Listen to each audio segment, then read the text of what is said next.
अस्सलाम वालेकुम फ्रेंड्स, खुशामदीद कहते हैं आपको अपने यूट्यूब चैनल पर। मैं हूं आपका होस्ट एहसान अली और आप देख रहे हैं सऊदीया.com।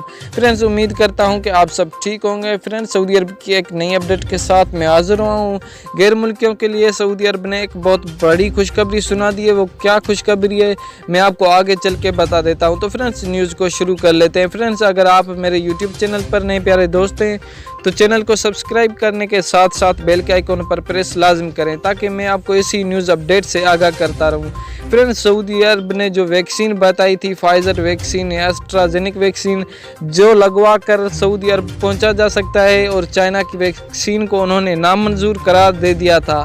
लेकिन उन्होंने अपनी एक कमेटी भेजी थी चाइना में जो उसी वैक्सीन की अप्रूव के लिए कोशिश कर रही थी कि उसके क्या फ़ायदे हैं, क्या नुकसानात हैं और वो कितना असर करती है, उसका फैसला हो गया है। तो फ्रेंड्स, सऊदी अरब ने चाइना की वैक्सीन को अप्रूव कर दिया है।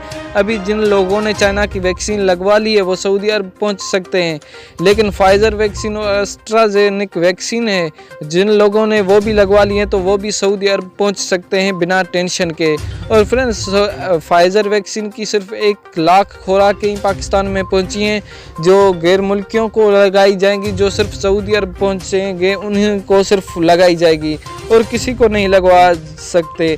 अगर फ्रेंड्स चाइना की वैक्सीन की बात करें तो पहले सऊदी अरब ने उस वैक्सीन को नामंजूर करार दे दिया था, लेकिन जो उसने अपनी कमेटी चाइना में भेजी थी उसने उसकी जांच पड़ताल के बाद उसको अप्रूव कर दिया है कि जो मुसाफिर हैं जिन्होंने चाइना की वैक्सीन लगवा ली है वो अभी सऊदी अरब सफ़र कर सकते हैं। फ्रेंड्स, पाकिस्तान में इसका बहुत जो है ना